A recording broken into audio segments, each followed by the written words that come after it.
¿Mi nombre? Bueno, eso no importa mucho ahora. Lo que importa es la historia que tengo que contar. Una historia que comenzó hace 10 años, en 2013, en una pequeña ciudad llamada Querétaro, en México.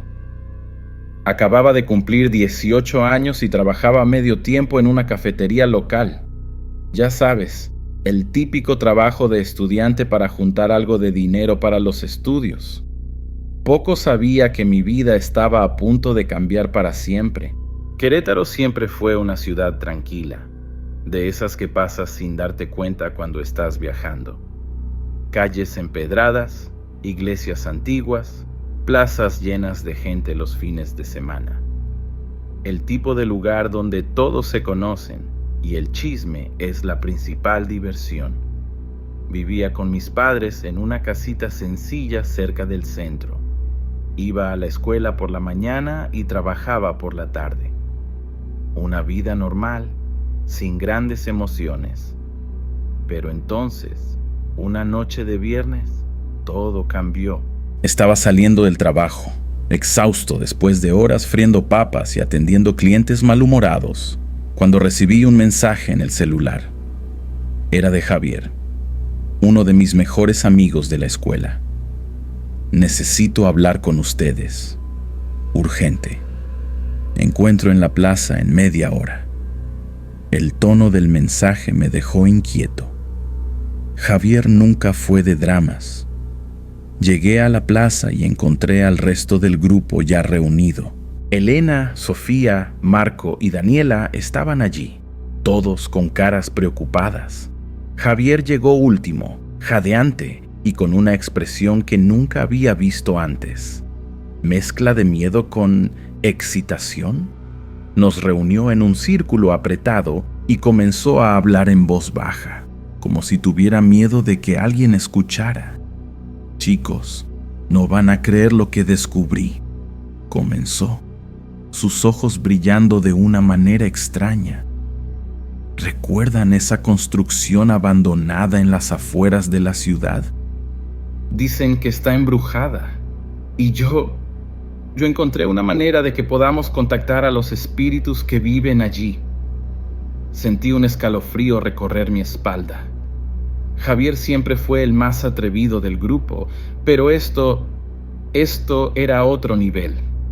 Elena, siempre la voz de la razón, trató de argumentar. Javier, ¿estás loco? Eso es peligroso. Pero él ya nos había enganchado. La idea de hacer algo prohibido, algo sobrenatural, era demasiado tentadora para un grupo de adolescentes aburridos en una ciudad pequeña. Acordamos encontrarnos la noche siguiente, en la dichosa construcción abandonada. Pasé el día siguiente con un nudo en el estómago. Parte de mí quería desistir, inventar cualquier excusa, pero la curiosidad habló más fuerte. Cuando cayó la noche, me encontré caminando hacia el punto de encuentro, el corazón latiendo fuerte en el pecho. Los otros ya estaban allí, rostros pálidos a la luz de la luna. Javier sacó algo de la mochila, una tabla Ouija. La conseguí prestada de un primo, explicó con una sonrisa nerviosa en los labios. ¿Vamos a hacerlo? Nos miramos unos a otros, una mezcla de miedo y expectativa en los ojos. En ese momento, no teníamos idea de lo que estábamos a punto de desencadenar. No sabíamos que esa noche cambiaría nuestras vidas para siempre, de maneras que ni en nuestras peores pesadillas podríamos imaginar. 10 años pasaron desde aquella noche fatídica. Estaba sentado en mi apartamento en Querétaro, mirando el celular sin creer el mensaje que acababa de recibir. Era de Elena. Javier se ha ido. Necesitamos reunirnos. Mi corazón se hundió en el pecho. Javier, nuestro amigo de tantos años, se había quitado la vida. ¿Cómo pudo haber pasado esto? Nos encontramos en la misma plaza de hace una década. Elena, Sofía, Marco, Daniela y yo. Todos cambiados por el tiempo, pero con la misma mirada atormentada en los ojos. La ausencia de Javier era como un agujero negro entre nosotros, absorbiendo toda la alegría que alguna vez tuvimos. Elena fue la primera en hablar, su voz entrecortada. Él dejó una carta, dijo que ya no podía más. Que ellos venían a cobrar la deuda. Un silencio pesado cayó sobre nosotros. Sabíamos exactamente de qué estaba hablando Javier. Aquella maldita noche, hace 10 años, cuando jugamos con fuerzas que no entendíamos. Marco rompió el silencio.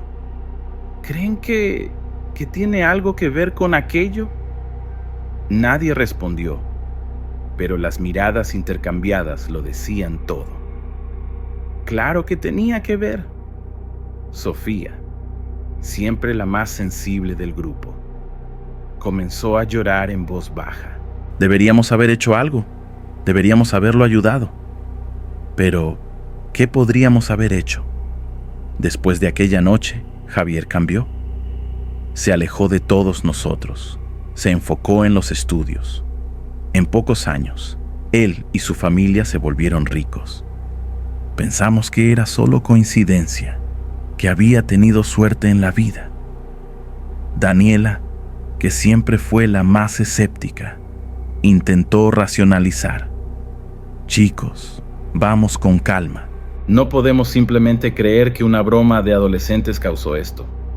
Javier probablemente tenía otros problemas, pero su voz temblaba, traicionando su propia incertidumbre. En el fondo, todos sabíamos que algo sobrenatural estaba involucrado. Elena sacó un sobre arrugado de su bolso. Me dio esto hace unas semanas. Dijo que solo lo abriera si algo le pasaba. Con manos temblorosas, abrió el sobre y comenzó a leer en voz alta. Era un relato detallado de los últimos 10 años de Javier. Cómo su vida había cambiado drásticamente después de aquella noche. Cómo el éxito vino demasiado fácil, acompañado de terribles pesadillas y sensaciones de estar siendo observado. A medida que Elena leía, sentí un escalofrío en la espalda. Javier describía encuentros con sombras en las esquinas de las habitaciones, voces susurrando su nombre en la oscuridad. Hablaba de un acuerdo hecho aquella noche, un pacto con algo que él llamaba el brujo. 10 años de prosperidad a cambio de... ¿qué? La carta no lo decía. Terminaba abruptamente con una frase: el plazo se acabó. Vienen a buscarme. Nos quedamos allí, aturdidos, tratando de procesar todo aquello. El peso de la culpa, del arrepentimiento, caía sobre nosotros como una avalancha. ¿Qué habíamos hecho? Y más importante, ¿qué haríamos ahora? Mientras discutíamos en voces bajas y asustadas, no pude dejar de notar una sombra extraña moviéndose en la esquina de la plaza. Por un momento, creí haber visto un par de ojos brillantes observándonos, pero cuando parpadeé, había desaparecido. ¿Sería solo mi imaginación? ¿O acaso lo que sea que se había llevado a Javier ahora nos tenía en la mira? Después de aquel encuentro en la plaza, no pude dormir bien durante días. Me revolvía en la cama, recordando cada detalle de aquella noche de hace 10 años. La construcción abandonada en las afueras de Querétaro, el olor a moho y polvo, el círculo que formamos en el suelo de concreto agrietado. Éramos solo un grupo de chiquillos buscando un poco de emoción. ¿Cómo podíamos imaginar que aquello cambiaría nuestras vidas para siempre? Lo recuerdo como si fuera ayer.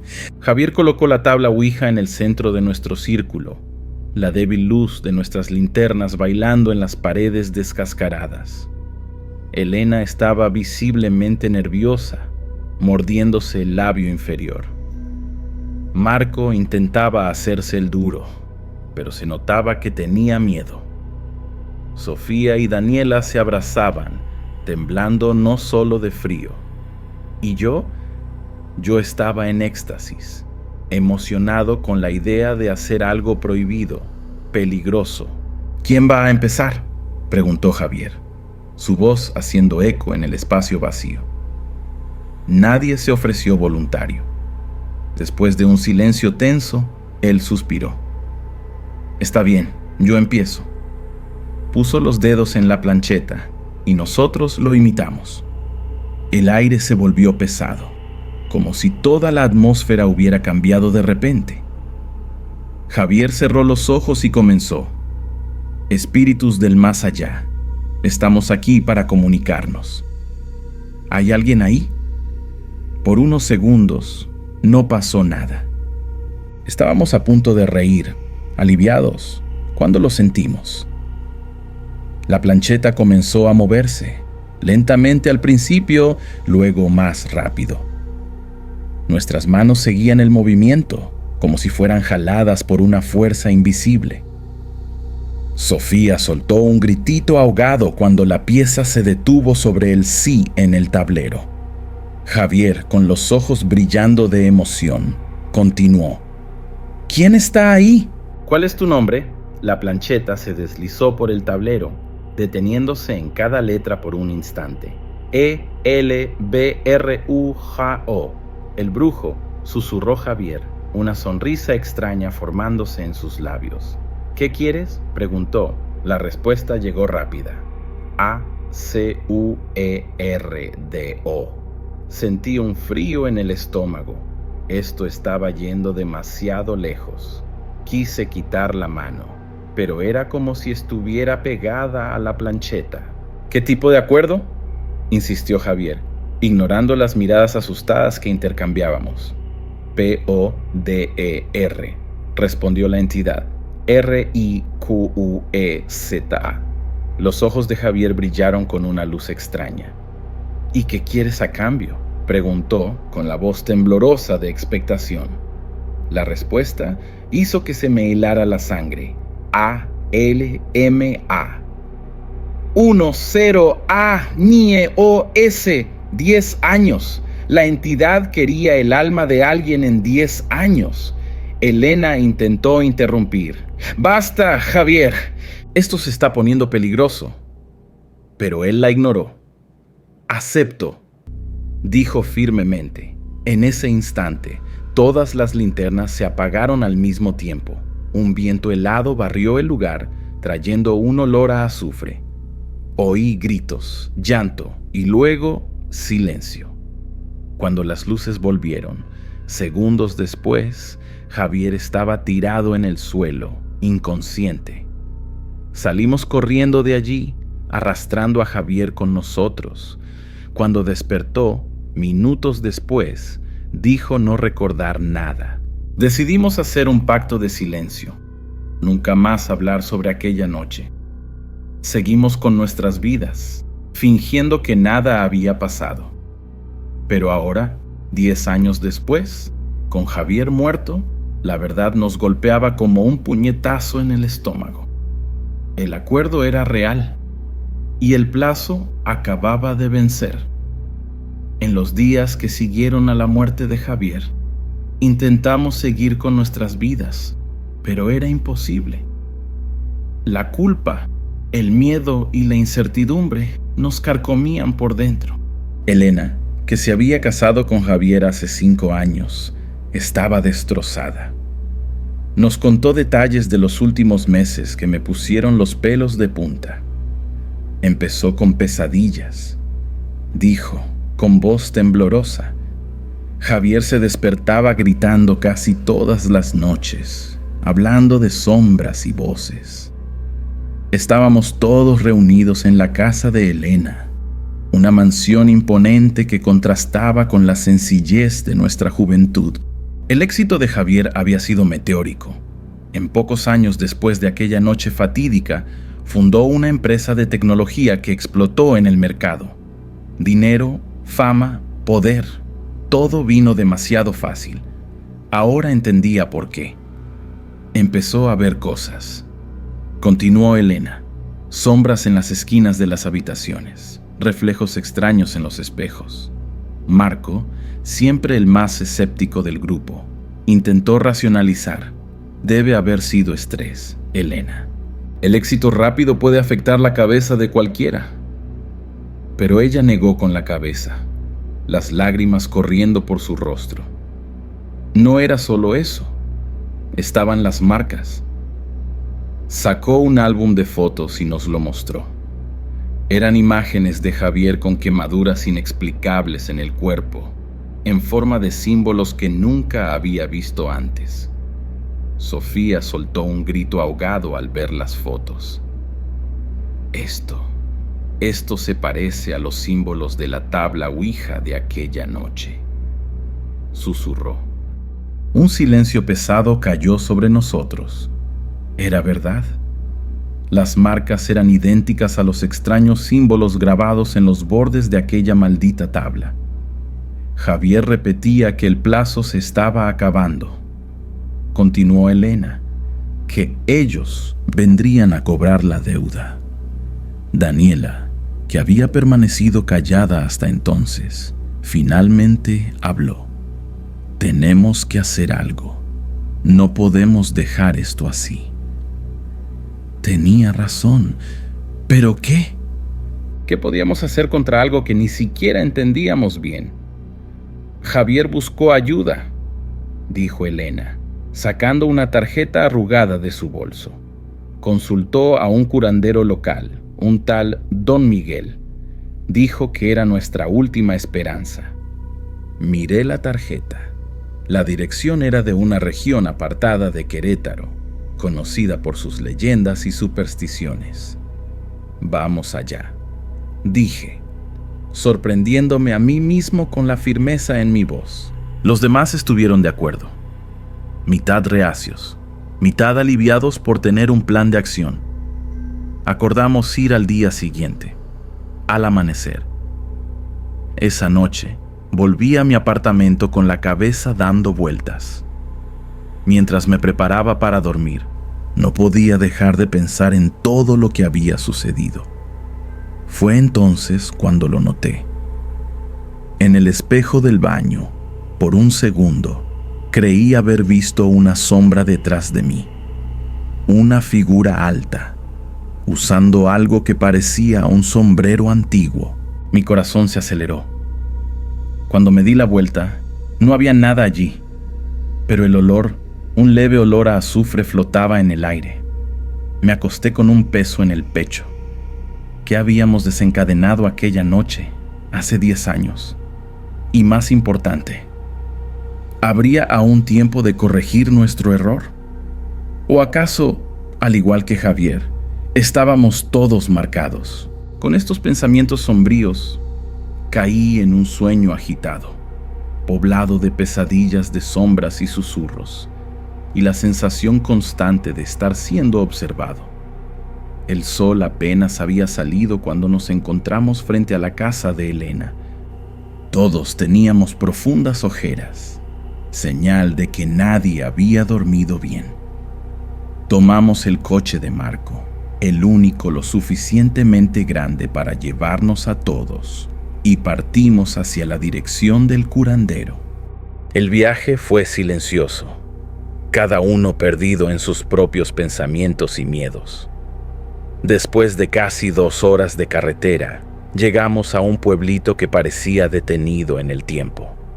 Casas de adobe, calles de tierra y un aire de misterio que me hizo erizar la piel. Siguiendo las instrucciones de la tarjeta, nos detuvimos frente a una casita al final de una calle estrecha. Un señor de edad, piel arrugada por el sol y ojos penetrantes, nos esperaba en la puerta. «Ustedes son los amigos de Javier», dijo. No era una pregunta. Don Miguel nos llevó adentro. El interior de la casa era una mezcla de sala de estar y lugar de trabajo de un curandero. Hierbas secas colgaban del techo y estanterías repletas de frascos, velas y objetos extraños cubrían las paredes. Javier me buscó hace unas semanas. Comenzó el anciano, su voz ronca haciendo eco en el espacio apretado. Estaba desesperado. Hablaba de un acuerdo, de una deuda que debía pagar. Elena, con lágrimas en los ojos, interrumpió. ¿Logró ayudarlo? Don Miguel negó lentamente con la cabeza. Desafortunadamente, cuando vino a mí, ya era demasiado tarde. El plazo estaba casi al final. Hizo una pausa, sus ojos recorriendo a cada uno de nosotros. Pero ustedes aún tienen una oportunidad. El curandero nos explicó que lo que habíamos invocado aquella noche, hace 10 años, era una entidad antigua y poderosa. El brujo no es un espíritu cualquiera, dijo. Es un ser que se alimenta de almas, de promesas rotas. Javier hizo un trato, pero todos ustedes estaban allí. Todos participaron en el ritual. Sentí que se me helaba la sangre.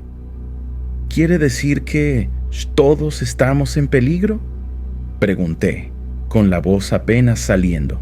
Don Miguel asintió gravemente. El brujo no se detendrá con Javier, irá tras todos ustedes, uno por uno. Sofía empezó a llorar en voz baja, mientras Marco abrazaba a Daniela, que temblaba visiblemente. Pero hay una forma de romper el acuerdo, continuó el curandero. Todos nos inclinamos hacia adelante, ávidos por una solución. Necesitan volver al lugar del ritual. Rehacer el círculo, pero esta vez con las protecciones adecuadas. Y entonces, uno de ustedes tendrá que ofrecerse para tomar el lugar de Javier. Un silencio pesado cayó sobre nosotros. ¿Intercambiar una vida por otra? ¿Cómo podríamos hacer una elección así?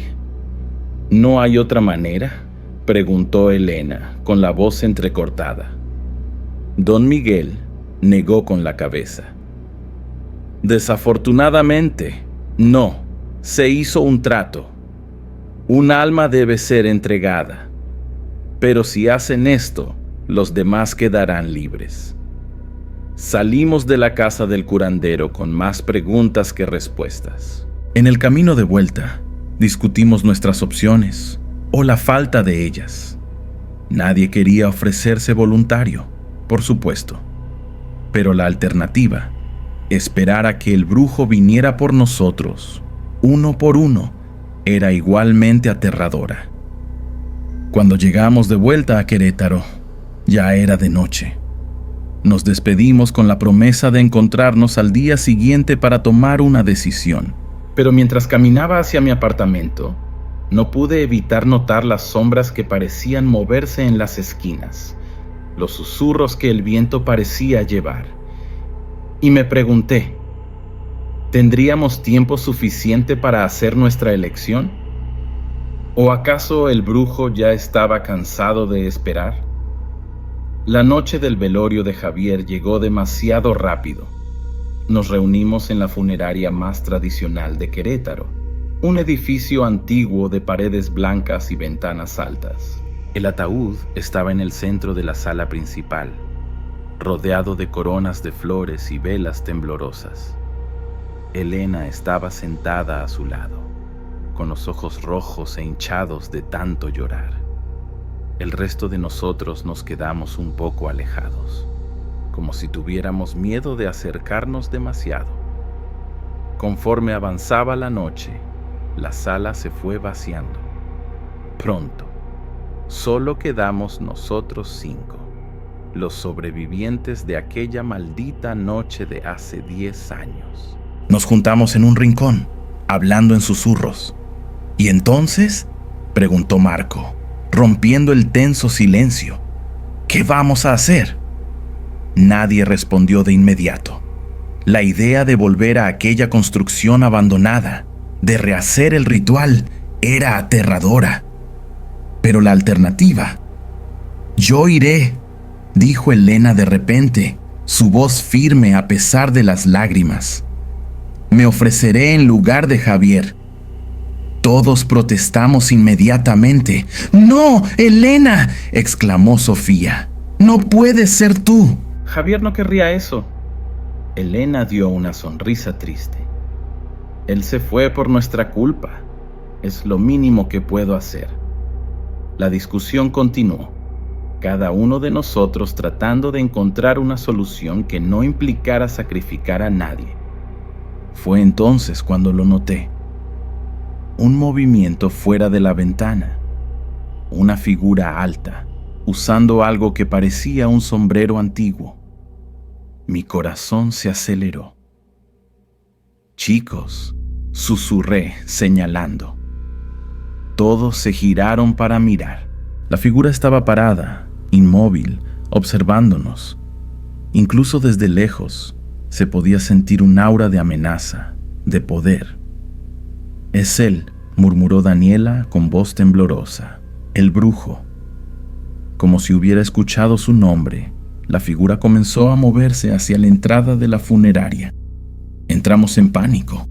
«¡Tenemos que salir de aquí!», gritó Marco, ya tirando de Daniela hacia la puerta trasera. Pero Elena no se movió. «No», dijo, con la voz extrañamente calmada. «Basta de huir. Vamos a enfrentar esto de una vez por todas». Dudamos por un momento, divididos entre el instinto de huida y la lealtad a nuestra amiga. Al final, nos quedamos. Oímos pasos acercándose por el pasillo. La temperatura de la sala pareció bajar varios grados. Las velas parpadearon, como si una brisa invisible las hubiera golpeado. Y entonces, él entró. Alto, delgado, vestido con ropas anticuadas y un sombrero de ala ancha que ocultaba parcialmente su rostro. «He venido a cobrar lo que es mío», dijo el brujo, su voz un susurro que parecía venir de todas partes a la vez. Elena dio un paso adelante. «Llévame», dijo. «Deja a los demás en paz». El brujo inclinó la cabeza, como si estuviera considerando la oferta. Fue entonces cuando algo inesperado sucedió. El cuerpo de Javier en el ataúd se movió. Todos nos congelamos, demasiado conmocionados para reaccionar. Lentamente, como si estuviera despertando de un largo sueño, Javier se sentó.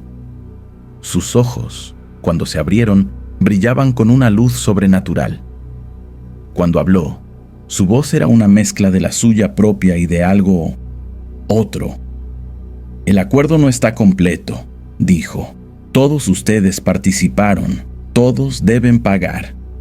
El brujo se rió, un sonido que hizo temblar mis huesos. «¿Ven?», dijo. «No pueden escapar del destino que ustedes mismos sellaron». En ese momento, me di cuenta de que estábamos ante una encrucijada. Lo que decidiéramos hacer a continuación determinaría no solo nuestro destino, sino tal vez el destino de muchos otros. Porque si el brujo conseguía nuestras almas, ¿quién sería el siguiente? Intercambiamos miradas rápidas entre nosotros. Sin decir una palabra, llegamos a un entendimiento silencioso. No nos entregaríamos sin luchar. No permitiríamos que esta entidad maligna continuara aterrorizando y destruyendo vidas. Pero, ¿cómo enfrentar algo tan poderoso, tan más allá de nuestra comprensión?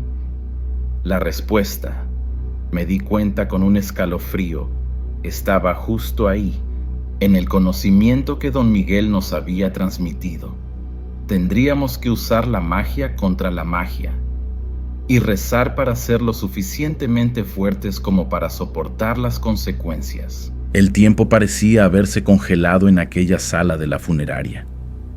De un lado, nosotros 5, temblando de miedo, pero determinados. Del otro, el brujo, una figura imponente y amenazadora.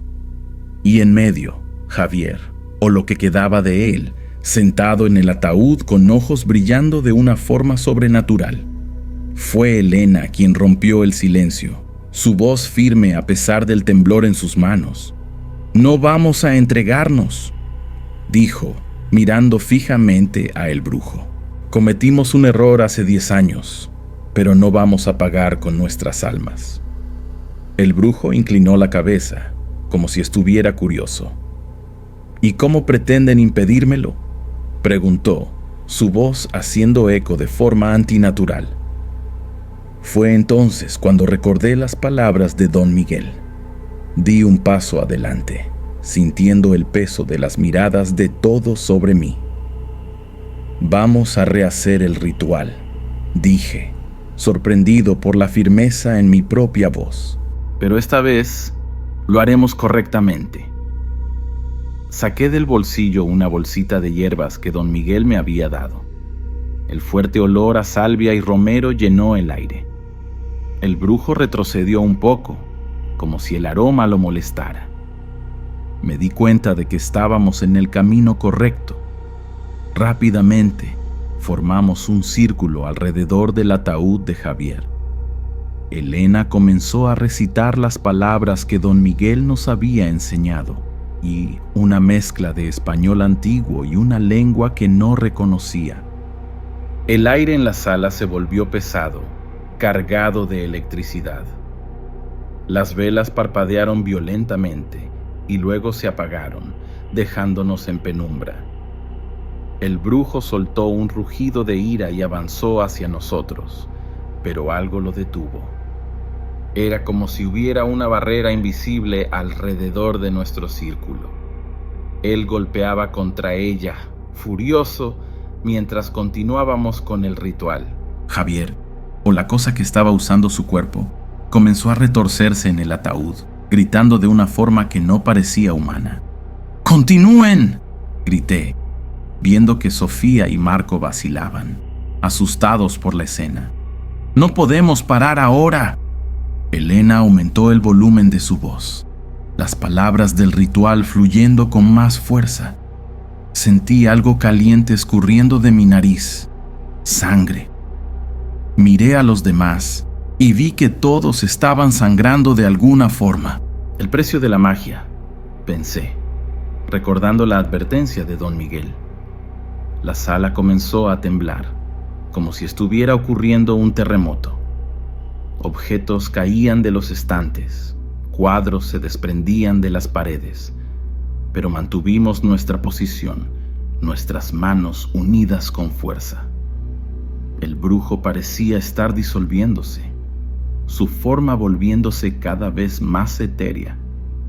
Fue entonces cuando Javier se sentó nuevamente en el ataúd. Sus ojos, antes brillantes de una luz sobrenatural, ahora parecían claros. «Humanos, lo siento», dijo, su voz débil pero definitivamente suya. No sabía, no entendía lo que estaba haciendo. Extendió su mano hacia nosotros. «Acaben con esto, libérenme». Elena, con lágrimas en los ojos, extendió la mano para tocar la de Javier. En el momento en que sus dedos se encontraron, hubo un destello de luz tan intenso que tuve que cerrar los ojos. Oí un grito. No sabía decir si era de el brujo, de Javier o de todos nosotros. Y entonces, silencio. Cuando abrí los ojos, el brujo había desaparecido.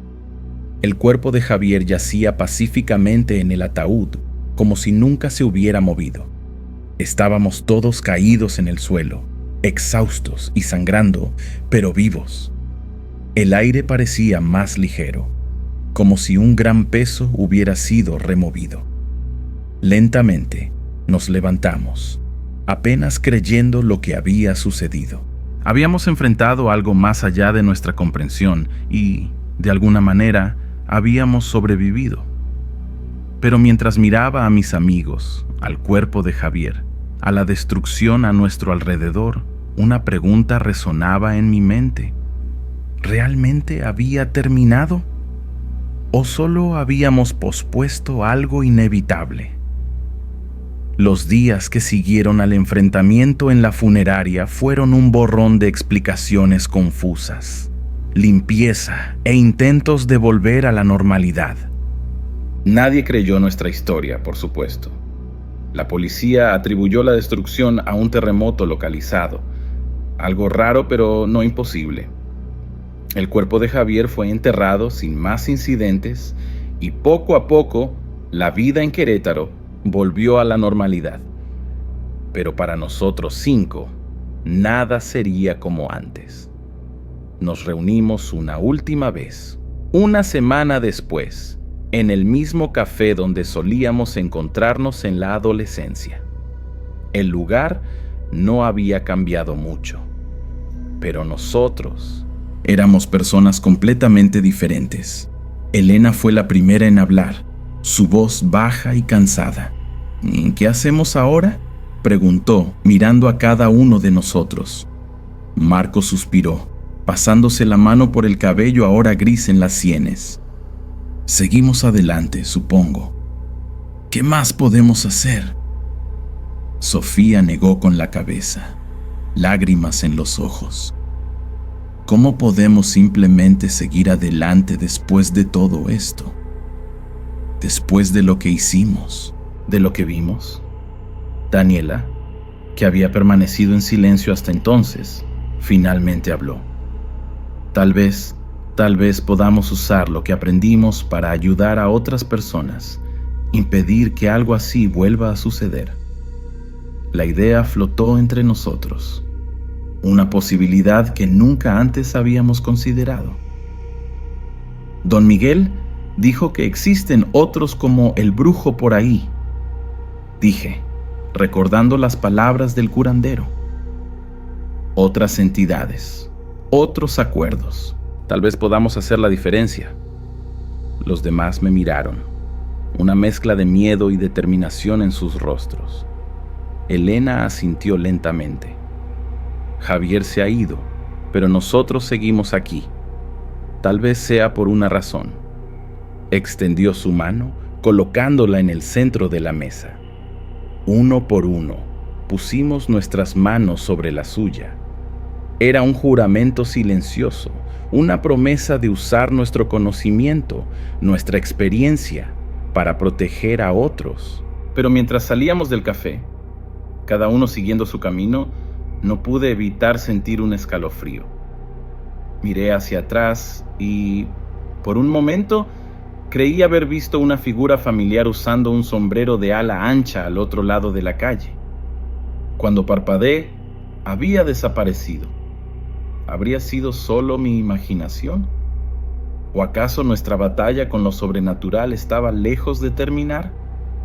En los años que siguieron, mantuvimos nuestra promesa.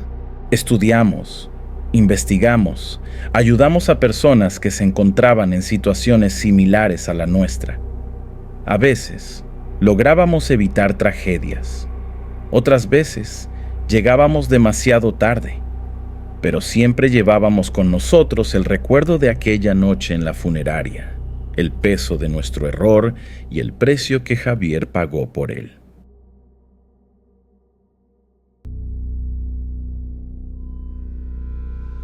Me llamo Alejandra, tengo 22 años y soy estudiante de periodismo en la Universidad Autónoma de Querétaro. Siempre he sido curiosa y aventurera, características que me llevaron a planear un viaje en solitario a Guanajuato en 2021. Era octubre, temporada baja de turismo, y estaba ansiosa por explorar la región sin las multitudes habituales. Poco sabía que este viaje se convertiría en la experiencia más aterradora de mi vida. Decidí hacer el trayecto en coche, mi viejo Volkswagen Beetle que heredé de mi abuelo. Salí de Querétaro al final de la tarde, con la idea de llegar a mi destino por la noche. El sol se ponía cuando pasé por San Miguel de Allende, pintando el cielo con tonos naranja y rosa que contrastaban bellamente con los cactus y la vegetación seca del semidesierto queretano. Fue en ese momento cuando tomé una decisión que lo cambiaría todo. En lugar de seguir directo a Guanajuato, decidí quedarme en una casa rural que había visto en una aplicación de hospedaje. La casa estaba en las afueras de San Miguel, cerca de la Sierra Gorda queretana. El anuncio prometía una experiencia auténtica y aislada, perfecta para quien buscaba paz y tranquilidad. Con unos toques en la pantalla del celular, hice la reserva. El camino para llegar allí era sinuoso, Y, conforme caía la noche, se volvía cada vez más oscuro. Encendí las luces altas, pero aún así era difícil ver más allá de unos metros adelante. Después de casi una hora en el camino de tierra, finalmente divisé la casa. Era pequeña, de adobe, con un techo de tejas rojas. Alrededor, nada más que cactus, arbustos retorcidos y las sombras de las montañas a lo lejos. El silencio era absoluto, roto solo por el sonido del motor de mi coche. Estacioné y tomé mi mochila, sintiendo un escalofrío que no era solo por el viento frío de la noche. La llave estaba escondida debajo de una maceta, como indicaban las instrucciones que recibí. Abrí la puerta y entré, encendiendo las luces. El interior era simple, pero acogedor. Una pequeña sala con una chimenea, una cocina básica y una habitación al fondo. Exhausta del viaje, fui directamente al cuarto, decidida a tomar una ducha y dormir. Fue entonces cuando lo escuché. Un ruido que venía del armario, como si algo se hubiera movido dentro. Me quedé congelada en el lugar, mi corazón acelerado. Debe ser solo la madera crujiendo, pensé, tratando de calmarme, pero la curiosidad fue más fuerte. Me acerqué lentamente al armario e intenté abrirlo. Estaba cerrado con llave. Fruncí el ceño, confundida. ¿Por qué un armario en una casa de alquiler estaría cerrado? Decidí ignorarlo y fui a tomar una ducha, pero no podía sacarme eso de la cabeza. Volví a la habitación, aún con una sensación extraña. Fue cuando lo noté. Las sombras en las paredes parecían moverse, no de una forma obvia, sino sutil, como si estuvieran bailando en los rincones de mi visión.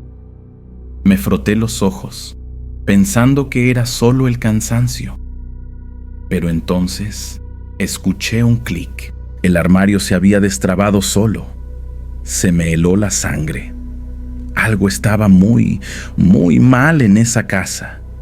Con las manos temblando, me acerqué al armario. ¿Debería abrirlo? Una parte de mí quería huir de allí inmediatamente, saltar al coche y conducir de vuelta a la seguridad de Querétaro.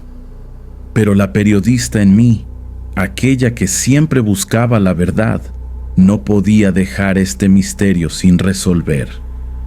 Respiré hondo y, con un movimiento rápido, abrí la puerta del armario. Lo que encontré dentro cambiaría mi vida para siempre. El armario estaba vacío. No había ropa, cajas ni ningún objeto que pudiera explicar el ruido que escuché. Pero había algo, un olor metálico que me hizo arrugar la nariz.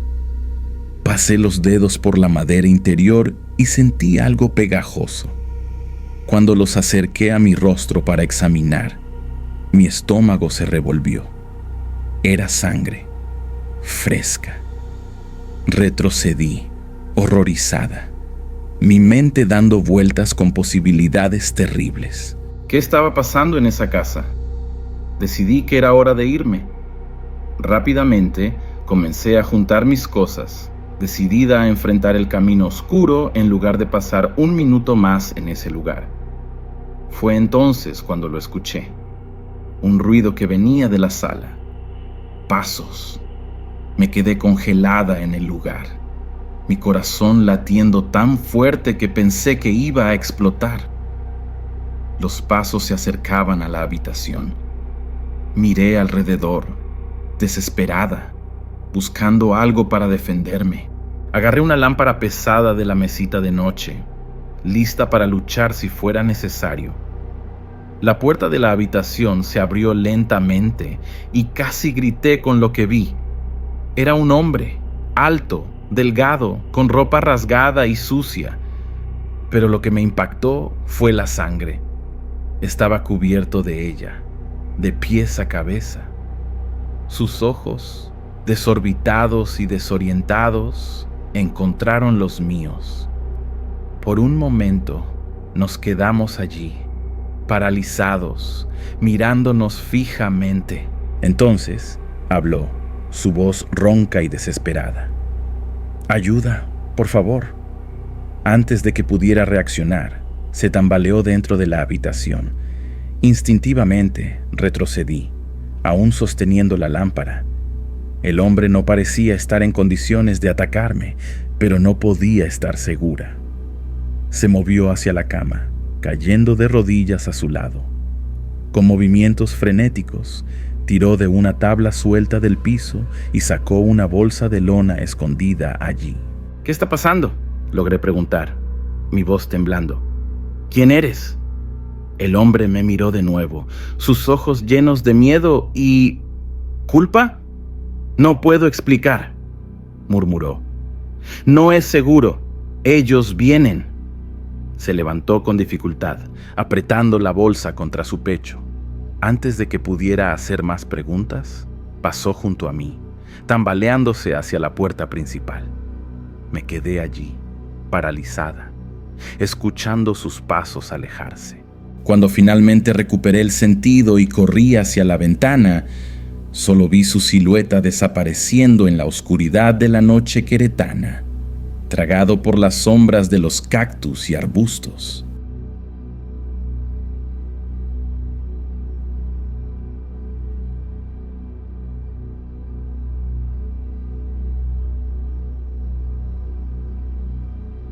Me llamo Lucía Hernández.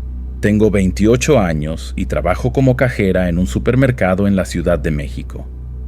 Hasta el año pasado, mi vida era bastante normal. Pasaba productos por la cinta, lidiaba con clientes impacientes y soñaba con el día en que tendría suficiente dinero para volver a estudiar. Poco sabía yo que una historia de poner los pelos de punta estaba a punto de poner mi vida patas arriba. Todo por causa de mi propia familia. Fue una tarde de domingo, durante una de esas comidas familiares a las que no puedes faltar. Allí estaba mi tía Guadalupe, siempre tan callada y reservada, sentada en el rincón de la sala con esa mirada perdida. ¿Sabes? Ella siempre me intrigó. Parecía que llevaba el mundo a cuestas. Ese día, impulsada por la curiosidad y, lo confieso, unas cervezas de más, decidí sentarme a su lado y entablar una conversación. «Tía Lupe», empecé usando el apodo que ella odiaba, «cuéntame una historia de cuando eras pequeña». Sus ojos casi se salieron de sus órbitas, como si hubiera visto un fantasma. Pensé que cambiaría de tema, como siempre hacía cuando alguien hablaba del pasado. Pero, para mi sorpresa, dio un suspiro profundo y empezó a hablar. «Mija», dijo con voz bajita, «¿estás segura de que quieres saber?». Asentí con la cabeza, sintiendo un escalofrío en el estómago. Había algo en su manera, una mezcla de miedo y alivio que me puso en alerta de inmediato. Miró a los lados, como queriendo asegurarse de que nadie estaba escuchando, y empezó a contar sobre cuando era niña en San Juan del Río, Querétaro. Al principio, hablaba despacio, escogiendo las palabras, pero pronto se soltó. Hablaba de un barrio antiguo, con calles de piedra y casas viejas que parecían salidas de una película de época, pero no era la apariencia lo que hacía al lugar especial, o mejor dicho, aterrador. Era el control que un grupo de mujeres, llamadas curanderas, tenía sobre todo y todos. Mientras la tía Lupe hablaba, yo podía imaginar a estas mujeres, todas de negro, con chales coloridos y una mirada que parecía atravesarte. No eran solo curanderas, ¿sabes? Por lo que decía mi tía, podían hacer mucho más que preparar tés y rezar. Ellas sabían cosas, susurró, cosas que nadie debería saber. Todo el barrio vivía con miedo, pero no era un miedo descarado, de esos que te hacen gritar y salir corriendo. Era un miedo silencioso que entraba en las casas junto con el viento de la noche, que hacía que las madres agarraran a sus hijos con fuerza, que transformaba cualquier ruidito en amenaza y cualquier sombra en el coco. Entonces, mi tía habló de las desapariciones. Su voz falló y se podía ver que le temblaban las manos. Los bebés, dijo, simplemente desaparecían. Sentí un escalofrío. ¿Qué lugar era ese? ¿Y por qué nunca había oído hablar de nada de esto antes? Me quedé allí, paralizada, mientras mi tía Guadalupe continuaba su historia. Habló de su tía abuela, una mujer joven y llena de vida que quedó embarazada en aquel sombrío barrio. El miedo en los ojos de la tía Lupe cuando mencionó esto me hizo tragar saliva. Era como si estuviera reviviendo cada momento mientras hablaba. Mi tía sabía que tenía que huir, dijo, bajando aún más la voz. Ella y mi tío abuelo lo planearon todo en secreto. Sabían que si las curanderas se enteraban. Dejó la frase en el aire, y el silencio que siguió fue más aterrador que cualquier palabra que pudiera haber dicho. Mi mente corría, tratando de imaginar el terror de vivir en ese lugar. ¿Cómo sería saber que tu bebé podría ser llevado en cualquier momento? ¿Qué clase de monstruos eran estas mujeres? Tía Lupe continuó, describiendo cómo la pareja esperó semanas por el momento adecuado. Fue en una noche sin luna, susurró. Habían acordado con un camionero. Era arriesgado, pero era su única oportunidad. Casi podía ver la escena. Una mujer embarazada y su marido escabulléndose por las calles oscuras, el corazón latiendo tan fuerte que parecía que iba a estallar. El plan era simple y desesperado al mismo tiempo. Mi tía abuela se escondería entre las mercancías de un camión. Su marido seguiría en otro vehículo para no levantar sospechas. Fue el viaje más largo de su vida, dijo tía Lupe. Y cada bache, cada parada, ella pensaba que la habían descubierto. Pero lo lograron. Llegaron a Santiago de Querétaro, una ciudad lo suficientemente grande para perderse entre la multitud. Fue allí donde nació mi tía, lejos de las garras de aquellas mujeres misteriosas. Pero el miedo nunca se fue, confesó Lupe, con la mirada distante. Mamá siempre miraba por encima del hombro, siempre temía que algún día nos encontrarían. Mientras crecía, mi tía aprendió a vivir con ese miedo constante. Su madre nunca la dejaba jugar sola en la calle. Siempre verificaba 2 veces si las puertas estaban cerradas por la noche. Era como si las sombras de aquel barrio nos hubieran seguido, dijo, con un temblor en su voz. Lo más extraño de todo, me contó, era que con el paso de los años, aquel barrio en San Juan del Río se fue quedando cada vez más vacío. La gente se fue yendo, uno a uno, dejando atrás casas abandonadas y calles silenciosas. Dicen que los turistas que visitan el lugar hoy sienten algo extraño, concluyó, como si el aire fuera más pesado, como si algo los observara desde las ventanas vacías. Mientras la tía Lupe hablaba, sentí un escalofrío recorrer mi espalda. Era como si el aire a nuestro alrededor se hubiera vuelto más denso, cargado con el peso de aquellos recuerdos. Miré alrededor de la sala de estar, ahora extrañamente silenciosa, y me pregunté si los otros miembros de la familia habían escuchado esta historia antes. Pero tía, susurré, inclinándome más cerca de ella, ¿nunca volviste allí? ¿Nunca intentaste descubrir qué pasó realmente con esos niños? Sus ojos se agrandaron, una mezcla de miedo y algo que parecía culpa? No, mija, respondió, su voz temblando ligeramente. Algunas puertas es mejor dejarlas cerradas, pero no podía dejarlo pasar. La periodista en mí, aunque trabajara como cajera de supermercado, no podía ignorar una historia así.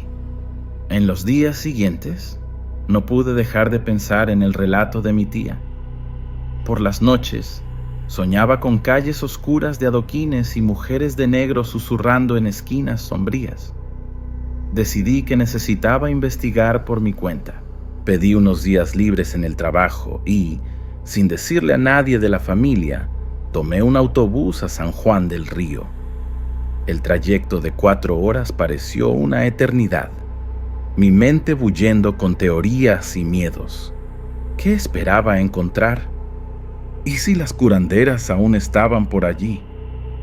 Llegué a la ciudad en una tarde nublada de jueves. El aire estaba pesado, como si una tormenta estuviera a punto de estallar. Siguiendo las vagas indicaciones que mi tía había dado, caminé hacia el barrio antiguo. Las calles se volvían cada vez más estrechas, las casas más viejas y desgastadas. Fue entonces cuando la vi por primera vez. Una anciana, toda vestida de negro, parada en la esquina observándome. Su mirada era tan intensa que sentí como si pudiera leer mis pensamientos. Rápidamente desvié la mirada y aceleré el paso, pero la sensación de estar siendo observada no me abandonó. Cuanto más me adentraba en el barrio, más extraño se volvía todo. Las ventanas de las casas parecían ojos vacíos siguiéndome. El silencio era opresivo, roto solo por el ocasional golpe de una puerta o el maullido distante de un gato. Y en cada esquina, en cada callejón, juraba ver el atisbo de una figura de negro moviéndose en las sombras. Mi corazón latía acelerado. Parte de mí quería dar media vuelta y correr de vuelta a la parada del autobús. Pero otra parte, la parte que necesitaba saber la verdad, me impulsaba a continuar. Fue entonces cuando vi la casa, exactamente como mi tía la había descrito, con su fachada descascarada y la ventana del ático rota. Tragué saliva y di un paso hacia la puerta. Con el corazón en la garganta, extendí mi mano temblorosa hacia el pomo oxidado. Para mi sorpresa, la puerta se abrió con un chirrido suave. El olor a moho y abandono me golpeó como una ola. Dudé por un momento, mirando por encima del hombro hacia la calle vacía detrás de mí. Aún tenía tiempo de desistir, de volver a la seguridad de mi vida normal. Pero la curiosidad fue más fuerte. Entré en la casa, mis ojos luchando por adaptarse a la penumbra. La poca luz que entraba por las ventanas polvorientas revelaba muebles cubiertos por sábanas blancas, como fantasmas silenciosos. El suelo de madera crujía bajo mis pies, y cada paso resonaba en la casa vacía. En la pared de la sala, noté marcas oscuras donde alguna vez habían colgado cuadros. ¿Qué mostraban? ¿Quién vivió aquí? Subiendo las escaleras, que protestaban ruidosamente en cada peldaño, llegué al segundo piso. El pasillo se extendía frente a mí, con varias puertas cerradas a cada lado. Sentí un escalofrío, recordando las historias de bebés desaparecidos. Era aquí donde sucedía, en estas habitaciones silenciosas y olvidadas. Al final del pasillo, una escalera estrecha conducía al ático. La ventana rota que había visto desde la calle dejaba entrar una brisa fría, haciendo que las telarañas bailaran en las sombras. Fue entonces cuando lo escuché. Un sonido tan bajo que al principio pensé que era mi imaginación. Un llanto de bebé, distante y amortiguado. Me congelé en el lugar, mi sangre helándose en las venas. Era imposible. Esta casa había estado abandonada durante años. No podía haber un bebé aquí, pero el sonido volvió a surgir, un poco más fuerte esta vez. Venía de detrás de una pequeña puerta en la esquina del ático, casi oculta por las sombras. Con pasos vacilantes, me acerqué a la puerta. El llanto se hacía más claro con cada paso. Mi mano temblaba tanto que apenas pude agarrar el pomo. Respiré hondo, reuniendo todo mi valor, y abrí la puerta. Lo que vi dentro de esa pequeña habitación me hizo tambalear hacia atrás, mi grito atrapado en la garganta. No era un bebé, era algo mucho, mucho peor. En la pared opuesta, un espejo antiguo reflejaba mi rostro pálido de terror. Y detrás de mí, en el reflejo, vi decenas de figuras sombrías, sus manos extendidas hacia mí. Giré sobre mis talones, lista para correr, pero el pasillo detrás de mí estaba vacío. Me volví hacia el espejo y allí estaban de nuevo, más cerca ahora, sus rostros ocultos por sombras imposiblemente oscuras. El llanto del bebé resonaba por la habitación, viniendo de todas partes y de ningún lugar al mismo tiempo. El pánico se apoderó de mí. Corrí fuera de la habitación, bajando las escaleras tan rápido que casi me caí varias veces. El llanto del bebé parecía seguirme, haciendo eco en las paredes de la casa. Llegué a la puerta principal, luchando con el pomo que ahora parecía atascado. Finalmente, logré abrirla y me lancé a la calle. El sol se estaba poniendo, tiñendo el cielo de un rojo sangre. Las calles, antes vacías, ahora estaban llenas de figuras vestidas de negro. No se movían, solo me observaban con ojos ocultos por sombras profundas. Corrí entre ellas, sintiendo sus miradas siguiéndome, el sonido de susurros aumentando con cada paso. No sé cuánto tiempo corrí. Mis pulmones ardían y mis piernas dolían, pero el miedo me impulsaba. Finalmente, alcancé la estación de autobuses. Solo cuando el autobús comenzó a moverse, dejando San Juan del Río atrás, me permití respirar. Volví a casa esa noche, exhausta y conmocionada.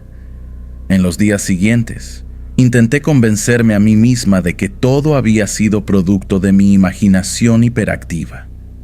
Tal vez el calor, el cansancio del viaje, las historias de mi tía, todo eso se había mezclado en una alucinación aterradora.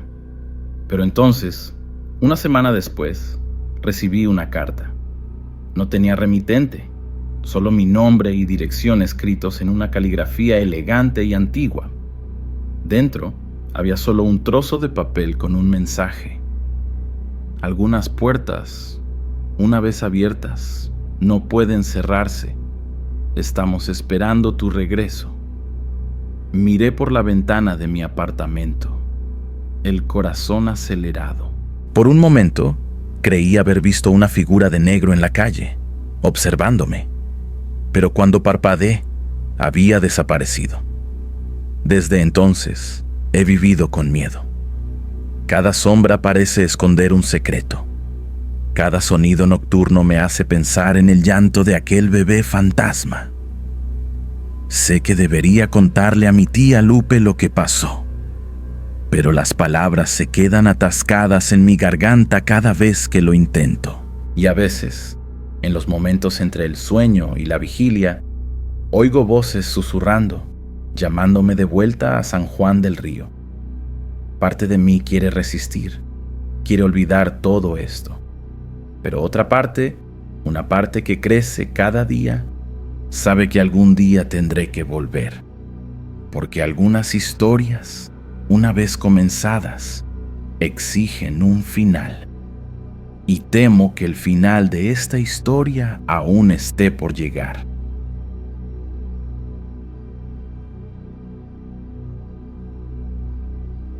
¿Sabes esa sensación de que algo no está bien?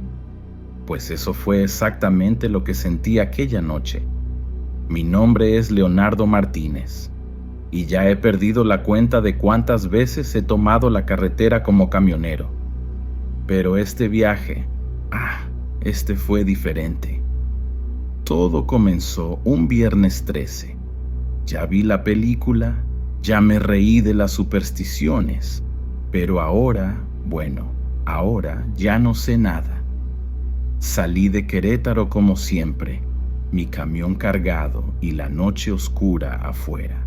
Recuerdo haber encendido la radio, buscando alguna música para hacerme compañía. Fue entonces cuando escuché por primera vez las historias. ¿Sabes esas leyendas de terror que todo el mundo cuenta? Pues eran sobre mi ruta. Me reí en voz baja, pensando otra historia para asustar a los novatos. El locutor hablaba de camioneros que desaparecían sin dejar rastro, de luces extrañas en el cielo, de criaturas que aparecían en medio de la carretera. Tonterías, pensé. Ya había hecho esa ruta 1000 veces y nunca había visto nada más que algunos animales perdidos. Pero confieso que sentí un escalofrío cuando mencionó la curva del kilómetro 66. Esa curva siempre me había dado una sensación extraña. Sacudí la cabeza, tratando de alejar esos pensamientos. Era solo coincidencia, ¿no? Tenía que serlo. Subí el volumen de la radio, tarareando junto con una canción antigua para espantar el silencio que parecía cada vez más pesado dentro de la cabina, pero no sirvió de mucho. Con cada kilómetro, sentía como si algo me estuviera observando. Miraba por el retrovisor de vez en cuando, casi sin querer. No veía nada más que oscuridad y las luces ocasionales de otros coches. Pero la sensación no pasaba. Era como si la noche estuviera viva, ¿sabes? Como si tuviera ojos y todos ellos estuvieran fijos en mí. Ridículo, lo sé.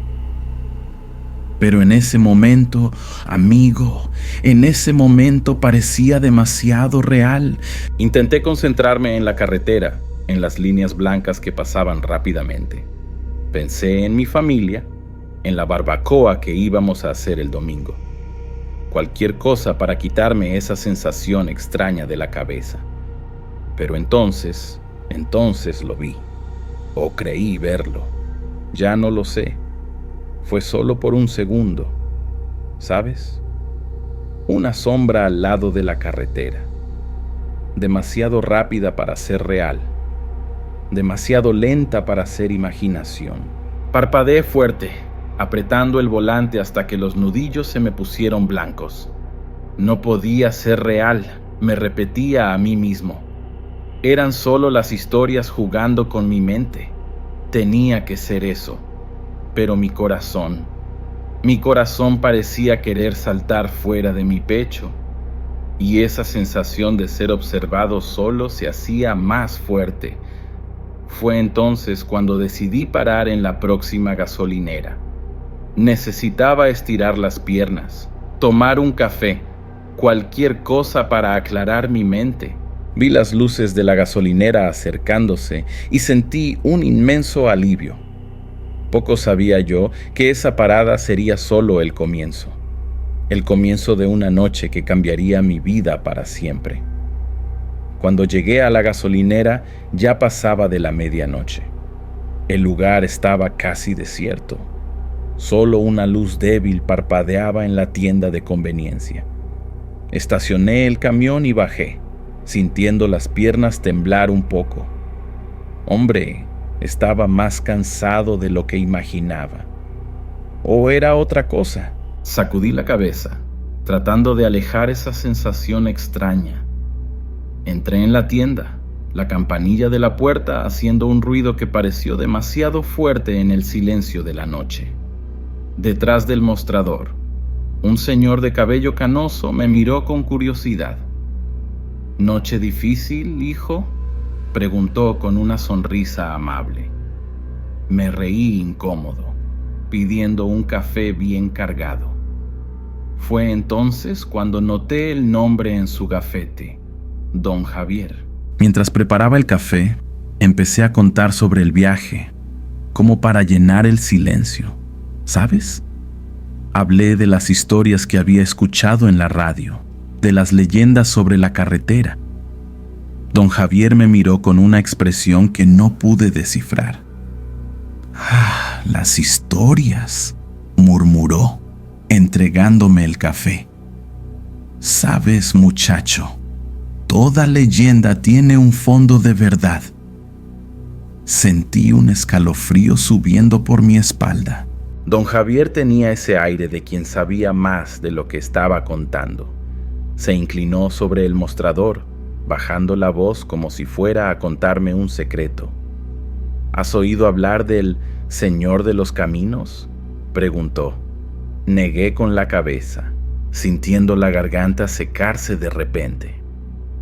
Don Javier comenzó a contar una historia que, según él, se pasaba de generación en generación en Querétaro. Hablaba de un ser misterioso que aparecía en las carreteras por la noche, ofreciendo riquezas y una vida mejor a los viajeros solitarios. Pero cuidado, advirtió, sus ojos brillando de una manera extraña, porque el precio de esas ofertas siempre es más alto de lo que parece. Mientras hablaba, sentía el café enfriándose en mi mano, olvidado. Las palabras de don Javier parecían hacer eco en la tienda vacía, mezclándose con el zumbido débil de las neveras. Afuera, el viento comenzó a aullar, haciendo chirriar el letrero de la gasolinera. Era como si el propio lugar estuviera reaccionando a la historia. ¿Y qué pasa con los que aceptan la oferta?, pregunté, mi voz saliendo más baja de lo que pretendía. Don Javier se encogió de hombros, una sonrisa enigmática en sus labios. Nadie lo sabe con certeza, respondió. Dicen que desaparecen, llevados a un lugar entre este mundo y el otro. Pero son solo historias, ¿verdad? Terminé mi café de un trago, sintiendo el líquido bajar caliente por mi garganta. Agradecí a don Javier y me despedí, volviendo al camión con pasos apresurados. Mientras arrancaba, miré una última vez hacia la tienda. Don Javier estaba parado en la puerta, observándome. Por un instante, tuve la impresión de ver sus ojos brillar en la oscuridad, rojos como brasas. Parpadeé fuerte y la visión desapareció. Era solo el reflejo de las luces traseras del camión, me dije a mí mismo. Solo eso y nada más. Salí de la gasolinera con el corazón latiendo fuerte. Las palabras de don Javier no salían de mi cabeza mientras volvía a la carretera. El tramo entre Querétaro y San Juan del Río siempre fue conocido por ser siniestro, pero esa noche, hombre, parecía que el propio asfalto estaba vivo y respirando bajo las ruedas del camión.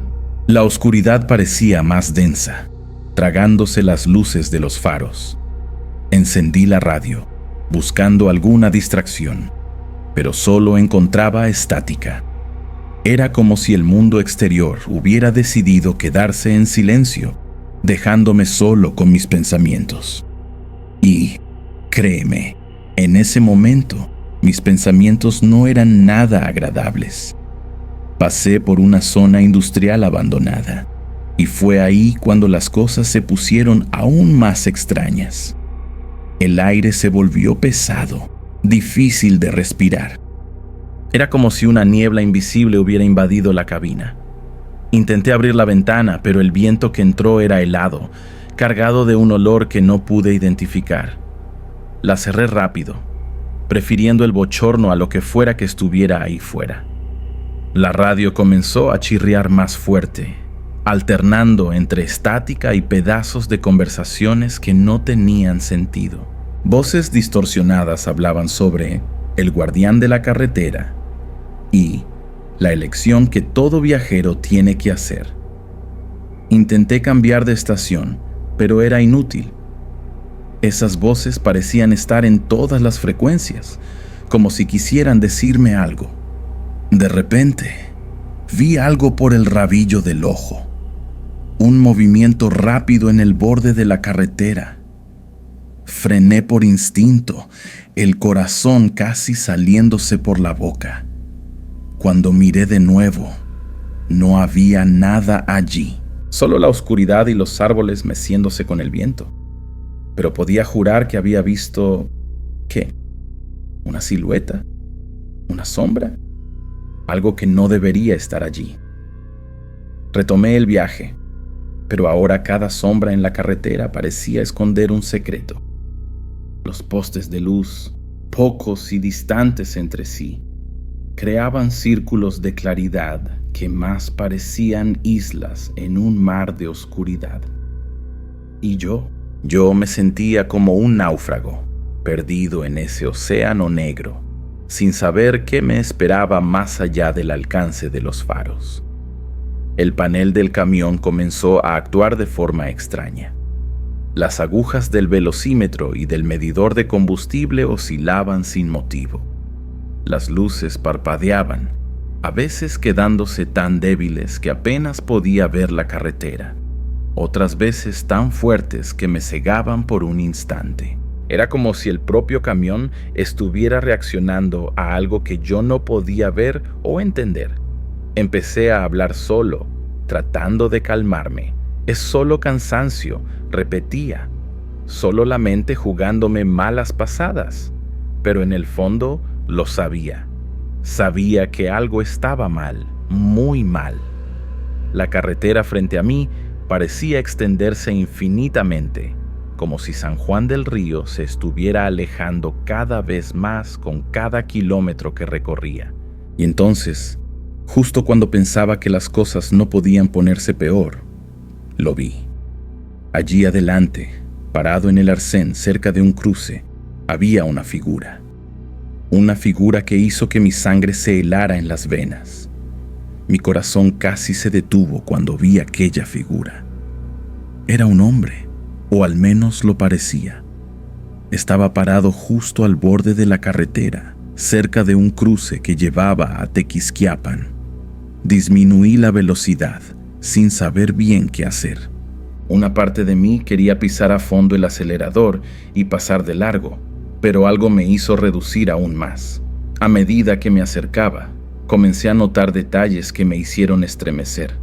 El tipo llevaba un traje negro, todo polvoriento, como si hubiera salido de un ataúd. Pero lo que más me asustó fueron sus ojos. Tío, esos ojos eran rojos, brillantes como brasas, fijos en mí mientras me acercaba.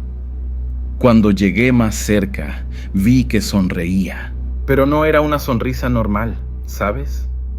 Era demasiado ancha, mostrando dientes afilados que brillaban en la oscuridad. Era una sonrisa que decía, sé algo que tú no sabes. Y, Dios mío, ¿cómo me aterrorizó eso? Mis manos estaban sudando tanto que resbalaban en el volante. El extraño levantó la mano como si fuera a pedir que lo llevara. En ese momento, sentí como si el tiempo se hubiera desacelerado. El mundo exterior se movía a cámara lenta, pero dentro de la cabina, mis pensamientos corrían a 1000 por hora. ¿Debía parar? ¿Ignorarlo? ¿Qué demonios estaba pasando? Las palabras de don Javier resonaban en mi cabeza.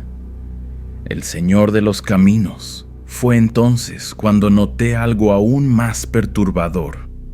La sombra del hombre no coincidía. Mientras él estaba parado allí, su sombra parecía moverse por cuenta propia, estirándose hacia mi camión como si quisiera alcanzarme. Parpadeé fuerte, pensando que era solo mi imaginación jugándome una mala pasada. Pero no lo era. La sombra seguía retorciéndose, cobrando vida propia. El olor a tierra mojada y azufre invadió la cabina, tan fuerte que casi me hizo ahogar. Era el mismo olor que había sentido antes, solo que 1000 veces más intenso. Mi visión comenzó a nublarse en los bordes, como si estuviera a punto de desmayarme, pero no podía perder la conciencia. No allí, no con esa cosa tan cerca. Cuando pasé junto al hombre, nuestras miradas se cruzaron por un instante que pareció una eternidad. En ese momento, sentí como si pudiera ver a través de mí, leer todos mis pensamientos, todos mis miedos. Su sonrisa se ensanchó aún más, si es que eso era posible, e hizo un gesto con la mano. No un gesto de despedida, sino una invitación. Como si dijera, ven aquí, vamos a hablar. Pasé de largo, el corazón martilleando en el pecho. Por el retrovisor vi al hombre girarse, aún observándome, y entonces, en un parpadeo, desapareció. Simplemente se esfumó en el aire, como si nunca hubiera estado allí. Pero el olor permaneció, así como la sensación de que algo había cambiado, de que acababa de cruzar una línea que no debía y ahora no había vuelta atrás. Fuera lo que fuese aquella cosa, sabía que no había visto lo último de ella, y eso, amigo mío, me aterrorizaba más que cualquier otra cosa. Apenas había recuperado el aliento cuando sucedió. De repente, sin aviso, aquella figura misteriosa estaba dentro de la cabina de mi camión. Tío, casi me salgo de la carretera del susto. Simplemente apareció allí, sentado en el asiento del pasajero, como si hubiera estado allí todo el tiempo. El olor a tierra mojada y azufre se hizo aún más fuerte, dejándome mareado. «Buenas noches, Leonardo», dijo, su voz sonando como grava siendo triturada. ¿Cómo sabía mi nombre? No podía apartar la mirada de esos ojos rojos, brillando en la oscuridad de la cabina. Era como si pudieran ver directamente en mi alma, ¿sabes? Cada secreto, cada miedo, todo expuesto. El extraño sonrió de nuevo, mostrando esos dientes afilados que parecían brillar por sí mismos. «No necesitas tener miedo», dijo, pero algo en su tono me decía exactamente lo contrario. «Estoy aquí para ofrecerte una oportunidad única». Sus palabras parecían hacer eco de una manera extraña, como si vinieran de muy lejos. Intenté hablar, pero mi garganta estaba demasiado seca. Tragué saliva y finalmente logré soltar un «¿Quién eres?». Su sonrisa se ensanchó aún más, si es que eso era posible. «Ah, Leonardo», respondió. «Tengo muchos nombres». Pero puedes llamarme el Señor de los Caminos. En ese momento, sentí como si el aire dentro de la cabina se hubiera vuelto aún más pesado. Era difícil respirar, y el olor, Dios mío, ese olor me estaba dando náuseas. Recordé las historias que don Javier había contado sobre las grutas de la región. Era como si toda la humedad y el misterio de esos lugares subterráneos se hubieran materializado allí, en ese espacio apretado. El Señor de los Caminos se inclinó hacia mí, y juro que vi sombras moviéndose por sí solas detrás de él. «Tienes sueños, Leonardo», continuó. «Deseos, ambiciones. Yo puedo realizarlos todos». Su voz tenía un tono hipnótico, casi irresistible. Parte de mí quería escuchar más, saber qué estaba ofreciendo. Pero otra parte, la parte que aún podía pensar con claridad, gritaba que saliera de allí lo más rápido posible. Apreté el volante con tanta fuerza que mis dedos se pusieron blancos. El panel del camión comenzó a parpadear locamente, los medidores girando sin control. Era como si el propio vehículo estuviera reaccionando a la presencia de esa cosa. «¿Qué quieres a cambio?», me encontré preguntando, mi voz saliendo como un susurro ronco. La sonrisa del Señor de los Caminos se volvió algo depredador, hambriento. «Oh, nada que vayas a echar de menos», respondió con un tono casi juguetón. Pero sus ojos contaban una historia diferente, una historia de almas perdidas y promesas rotas. El Señor de los Caminos chasqueó los dedos y, de repente, el parabrisas del camión se transformó en una pantalla gigante. Imágenes comenzaron a pasar, tan vívidas que parecían reales. Vi una mansión enorme en una de las zonas más lujosas de Querétaro. «Puede ser tuya», susurró. La escena cambió, mostrando un yate anclado en una playa paradisíaca. «Vacaciones todo el año», continuó. Las imágenes seguían pasando. Coches de lujo, cuentas bancarias con números astronómicos, fiestas glamurosas. Cada escena más tentadora que la anterior. Sentí mi corazón acelerarse. Era todo lo que siempre había soñado. Todo lo que pensé que nunca tendría. «Y hay más», dijo el Señor de los Caminos. Su voz ahora suave como el terciopelo. «Puedo darte lo que realmente deseas». La imagen cambió una vez más y sentí un nudo en la garganta. Era mi familia, mi esposa, mis hijos, todos sonriendo felices, viviendo en una casa bonita, sin preocupaciones, sin las deudas que nos ahogaban, sin el miedo constante de no poder pagar las cuentas a fin de mes. «Nunca más pasarán necesidades», prometió. «Serás su héroe». Mi mano tembló en el volante.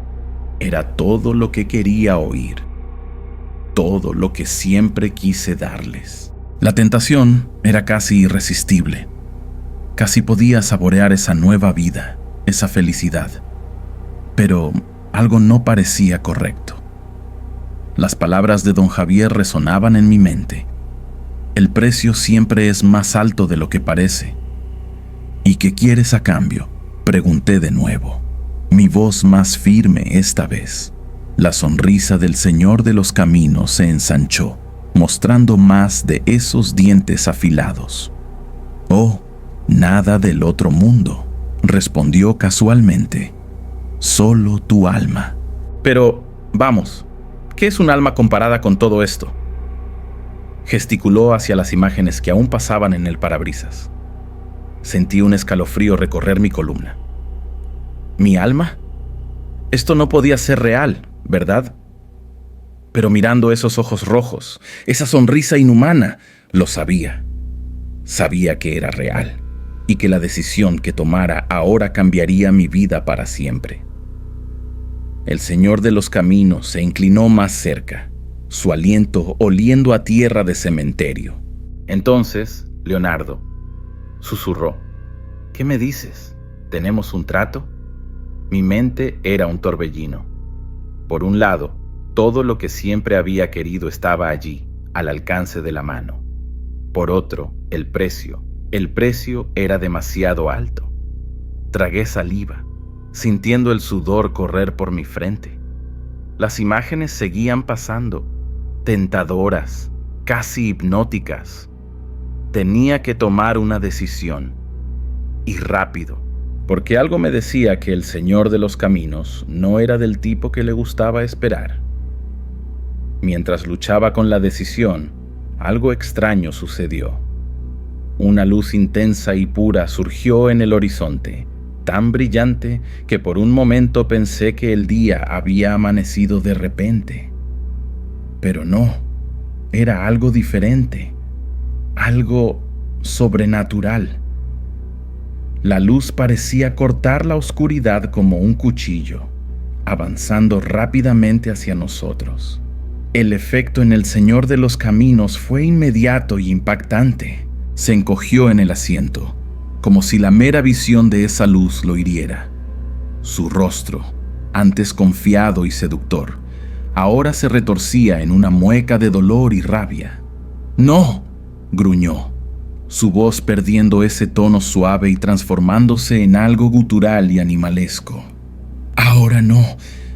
La luz seguía acercándose, y con ella vino una sensación de paz, alivio. Era difícil de describir, pero por primera vez desde que esa noche loca había comenzado, me sentí seguro. Las imágenes tentadoras en el parabrisas comenzaron a fallar, como una TV con mala señal, hasta que desaparecieron por completo. Fue entonces cuando recordé las historias que mi abuela contaba sobre apariciones divinas en la región, sobre una luz que protegía a los viajeros en peligro. Siempre pensé que eran solo leyendas, cuentos para hacer que los niños se comportaran. Pero ahora no estaba tan seguro. El Señor de los Caminos parecía estar en pánico. Se volvió hacia mí, sus ojos rojos ahora llenos de una furia desesperada. «¡Decide ahora!», gritó. «Es tu última oportunidad». Pero su voz ya no tenía el mismo poder sobre mí. La luz estaba cada vez más cerca, y con ella, una claridad que no tenía antes. Vi destellos de otras escenas en el parabrisas. Coches abandonados al borde de la carretera. Sombras vagando sin rumbo por el asfalto. Familias llorando por seres queridos que nunca más volvieron a casa. ¿Eran estas las consecuencias de las elecciones que otros habían hecho? ¿Era este el verdadero precio del trato? La luz estaba casi sobre nosotros ahora.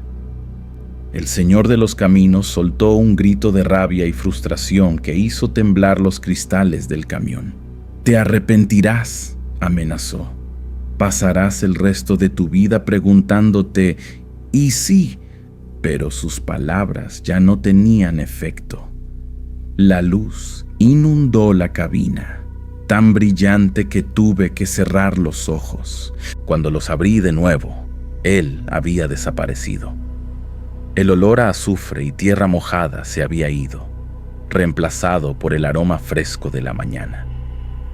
La carretera frente a mí estaba clara, sin ningún rastro de aquella oscuridad opresiva de antes. En la radio, que volvió a funcionar, sonaba una música suave. Y por primera vez en horas, me sentí en paz.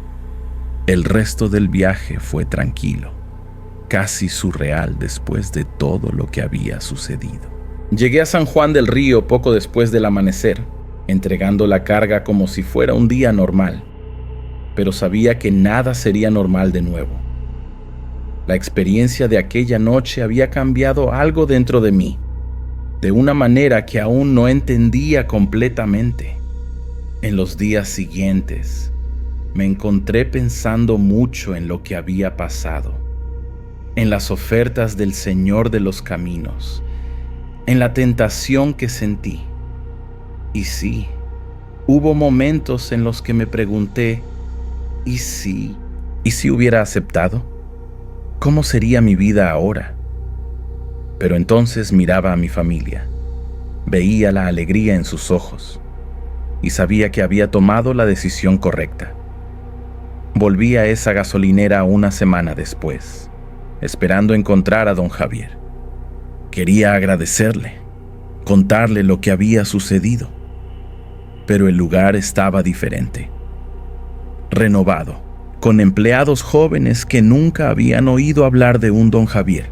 Cuando pregunté por él, una señora que pasaba me miró de una manera extraña. «¿Don Javier?», dijo, «el dueño de la antigua gasolinera, pero él murió hace más de 30 años». Salí de allí con más preguntas que respuestas. ¿Quién era realmente don Javier? ¿Y aquella luz sería la misma de las leyendas que mi abuela contaba? Me di cuenta de que tal vez nunca tendría todas las respuestas, y quizás eso fuera lo mejor. Hay misterios en estas carreteras, secretos antiguos que es mejor dejar en paz. Sigo conduciendo. Claro, es lo que sé hacer, es mi vida. Pero ahora, siempre que tomo la carretera de noche, soy más cauteloso, más atento, no solo a los peligros comunes, sino a algo más. algo que acecha en las sombras, esperando a viajeros desprevenidos. ¿Y si algún joven camionero me pregunta sobre las leyendas de la carretera? Bueno, le cuento mi historia. No sé si me creen, pero veo el brillo de reconocimiento en los ojos de algunos, aquellos que, tal vez, también hayan tenido sus propios encuentros en las noches oscuras. A veces, cuando estoy conduciendo tarde en la noche, creo ver una figura al borde de la carretera, un hombre de traje, con una sonrisa demasiado amplia. Pero no me detengo, no disminuyo la velocidad. Sigo adelante, los ojos fijos en la carretera frente a mí. Y si presto atención, a veces creo ver un brillo en el horizonte, una luz suave, reconfortante, recordándome que, por más oscura que sea la noche, siempre hay esperanza, siempre hay una elección.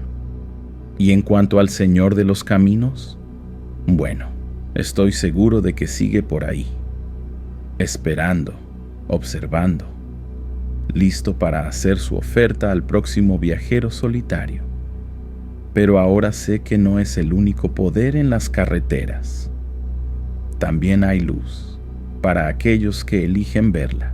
Y esa, amigo mío, es la verdadera lección que aprendí aquella extraña noche en las carreteras de Querétaro. Así que, si algún día estás conduciendo por estos lados y ves a un hombre pidiendo que lo lleves, piénsalo bien antes de detenerte, porque algunas ofertas, por más tentadoras que sean, tienen un precio demasiado alto. Y no todas las elecciones pueden deshacerse cuando llega la luz del día.